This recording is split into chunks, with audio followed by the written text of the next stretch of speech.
You might be so discouraged and dejected today, my friend. నా స్నేహితులారా, ఎంతగానో తిరస్కారం నుండి త్రోలివేయబడిన వారిగా ఈ రోజున ఉన్నారేమో. The psalmist says in Psalm 42:5, 42వ కీర్తన 5వ వచనంలో కీర్తనాకారుడు ఏమంటున్నాడంటే, Why, my soul, are you downcast? నా ప్రాణమా నీవేల కృంగి ఉన్నావు. Why are you so disturbed within me? నాలో నీవేల తొందరపడుచున్నావు. Why are you so downcast? నువ్వెంతగానో కృంగి ఉన్నావు ఎందుచేత? You might be so dejected because of these sorrows, ఇట్టి విచారముల వలన ఎంతగానో తిరస్కారం నొందిన వారిగా ఉన్నారేమో, because of the failure. అపజయములను బట్టి. In Genesis 4:6 we read, ఆదికాండము 4:6లో మనం ఏం చదువుతామంటే, the Lord asked Cain ప్రభు కయ్యను అడుగుతూ ఉన్నాడు when his offering to the Lord got rejected. అతని అర్పణ దేవునికి సమర్పించినప్పుడు, దేవుడు ఆ యొక్క అర్పణను తిరస్కరించినప్పుడు, Cain, why are you so angry? కయ్యను నువ్వెందుకంత కోపంతో ఉన్నావు? Why is your face so downcast? నీ ముఖము తలదించుకున్నట్లుగా ఉన్నావేమిటి? Being downcast because of the curses of sin. పాపము యొక్క శాపముల వలన తలదించుకున్నట్లుగా ఉన్నాడు. Being angry because of the curses of sin. పాపపు శాపముల వలన ఆగ్రహం తెచ్చుకుని తద్వారా తలదించుకున్నట్లుగా ఉన్నాడు. Sin brings curses and death. పాపము శాపాలను తీసుకొస్తోంది, మరణాన్ని You తీసుకొస్తోంది. might be angry because of that. అందును బట్టి మీరు ఆగ్రహంతో ఉంటున్నారేమో, Blaming God, దేవుని మీద నింద వేస్తున్నారేమో, blaming others for these curses to come into your life, ఇట్టి శాపాలు మీ జీవితంలోకి వచ్చినందుకు ఇతరుల మీదకు నింద వేస్తున్నారేమో, or blaming yourself, లేక మిమ్ముని మీరే నిందించుకుంటున్నారేమో, being hard to yourself, మీకు మీరే కఠినమైన వారిగా ఉంటున్నారేమో, feeling downcast and dejected. అణచివేతకు గురైన వారిగా, తిరస్కారము తృణీకారము నొందిన వారిగా మీ గురించి మీకు అనిపిస్తుంది. Isaiah 51:3. యెషయా 51వ అధ్యాయము 3వ వచనం, In this Zion he makes our desert into a garden. ఈ యొక్క సియోనులో ఆయన మన అరణ్యాన్ని ఉద్యానవనంగా మార్చేస్తాడు. For the Lord comforts Zion. Jehovah సియోనును ఆదరించుచున్నాడు. He comforts all her waste places. తన పాడైన స్థలములన్నిటినీ ఆదరిస్తున్నాడు. Makes her wilderness like Eden. అరణ్య స్థలములను ఏదేను వలె చేయిచున్నాడు. Her desert like the garden of the Lord. ఎడారి భూములను యెహోవా తోట వలె చేయిచున్నాడు. Joy and gladness will be found in her. ఆనంద సంతోషములు దానిలో కనబడును. Thanksgiving and the voice of song. కృతజ్ఞతాస్తుతి సంగీత గానము దానిలో వినబడును. No more crying and complaining because of the wilderness.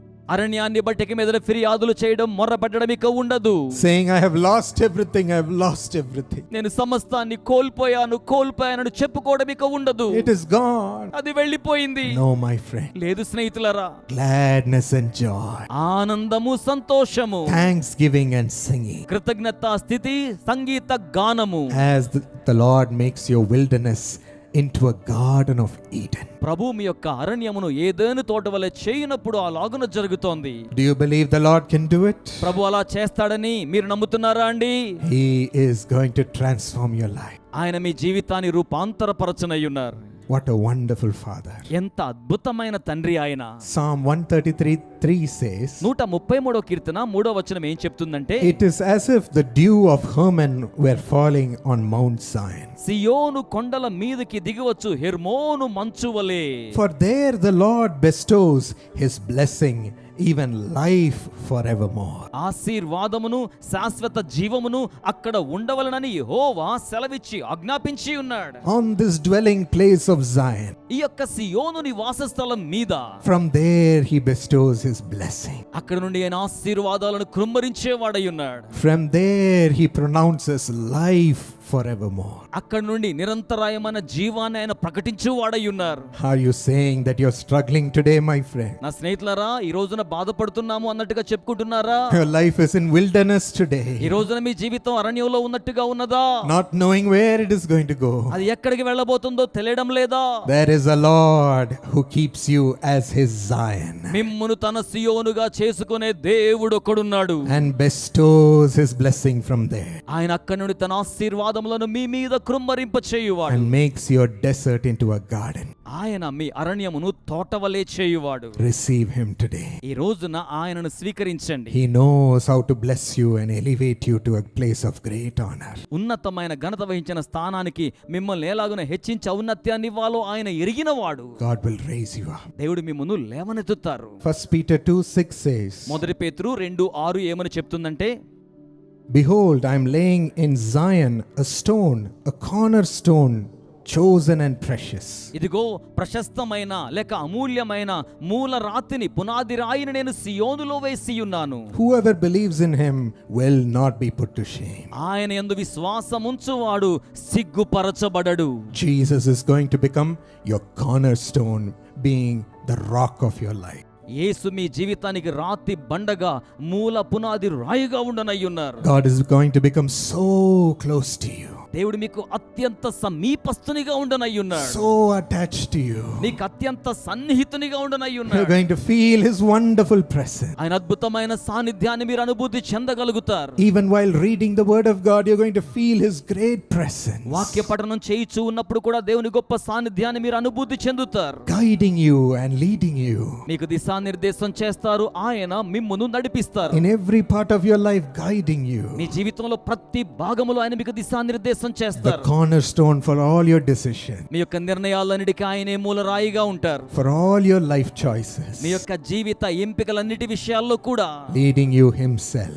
ఆయనే స్వయంగా నడిపిస్తారు. Every part of your life is going to be built around him. మీ జీవితంలో ప్రతి భాగము కూడా ఆయన చుట్టూరు నిర్మాణం చేయబడుతుంది. Just like David, you will have a great thirst to always seek the Lord for anything and everything. దావీదు వలనే మీరు కూడా సమస్తము కోసము ప్రతి దాని కోసము దేవునినే వెదికే అట్టి తృష్ణను మీరు కలిగి ఉంటారు. The thirst to have the Lord in your heart. ప్రభువును మీ హృదయంలో కలిగి ఉండాలనే తృష్ణ. He will become the cornerstone of your life. ఆయన మీ జీవితానికి మూల రాయిగా ఉంటారు. He will protect you, ఆయన మిమ్మును భద్రపరుస్తారు. watch over you, మిమ్మును గమనిస్తూ and ఉంటారు. lead you. మిమ్మును నడిపిస్తారు. There was a family who invited me to come to their house to pray for them. ఒక కుటుంబం వారి కుటుంబానికి ప్రార్థన చేయుటకు నన్ను వారి కుటుంబానికి ఆహ్వానించారు.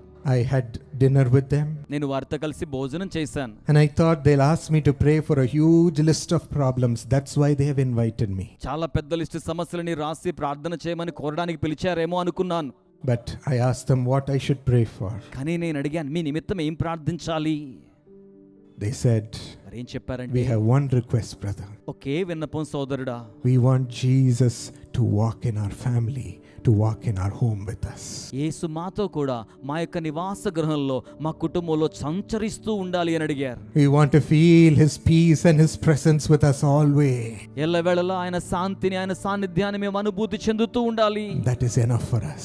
మాకు అది చాలు అన్నారు. That is all that we want. మాకు కావలసినంతయో అదే అన్నారు. The thirst for the Lord Jesus, ప్రభు అయిన యేసు కొరకైన తృష్ణ to be with you, మీతో కూడా ఉండడానికి shall fill your heart. ఆయన మీ హృదయాన్ని అట్టి విధానంతో నింపుతారు. As the Lord becomes the cornerstone of the people of Zion. ప్రభువు సియోను పుర నివాసులకు మూలరాయిగా ఉంటారు. I heard back from them with great news that God has elevated him in his job and given him promotion. నేను ఆ కుటుంబం నుంచి విన్న వార్త ఏమిటంటే, దేవుడు చాలా గొప్ప పదోన్నతినిచ్చారు, కుటుంబానికి ఔన్నత్యాన్ని అనుగ్రహించారని. Blessed his children to shine in their studies వారి బిడ్డల్ని విద్యలో ప్రకాశింపచేశారు అని. and give them a happy married life. వారికి సంతోషవంతమైన వివాహ జీవితాన్ని ఇచ్చారని. But more than everything, feeling the presence of Jesus walking with them in their home and in their life. అయితే అన్నిటికంటే మిన్నగా వారి గృహంలో వారి కుటుంబంలో జీవితంలో దేవుని సాన్నిధ్య సంచారాన్ని వారు అనుభూతి చెందుతున్నారు. You will enjoy living with Jesus మీరు కూడా యేసుతో కూడా జీవిస్తూ ఆనందిస్తారు. in Zion. సియోనులో, People of Zion, సియోను ప్రజలు, you're privileged to walk with the Lord. మీరు ప్రభువుతో నడవడానికి ధన్యులై ఉన్నారు. Thank you, Jesus. వందనములు యేసయ్యా. Revelation 14:1 says, ప్రకటన 14:1 ఏం చెప్తుందంటే, Then I looked, and behold, on Mount Zion stood the Lamb. ఇదిగో నేను చూడగా గొర్రెపిల్ల సియోను పర్వతము మీద నిలవబడి ఉండెను. The Lord Jesus. ప్రభువైన యేసు. And with him 144,000 who had his name and his father's name written on their foreheads. ఆయనతో కూడా 144,000 మంది తన తండ్రి పేరు నుదుట మీద నొసళ్ళ మీద లిఖించబడి ఉన్న మనుషులు ప్రజలు అక్కడున్నారు. The Lord will come back to collect his people of Zion to be with him forevermore. ప్రభువు నిరంతరమునకును కూడా సియోను ప్రజలు తనతో కూడా ఉండడానికి వారిని ప్రోగు చేసుకోవడానికి తిరిగి మరలా సియోనుకు రానయ్యున్నారు. Taking you and me to be with him in heaven in his joyous presence.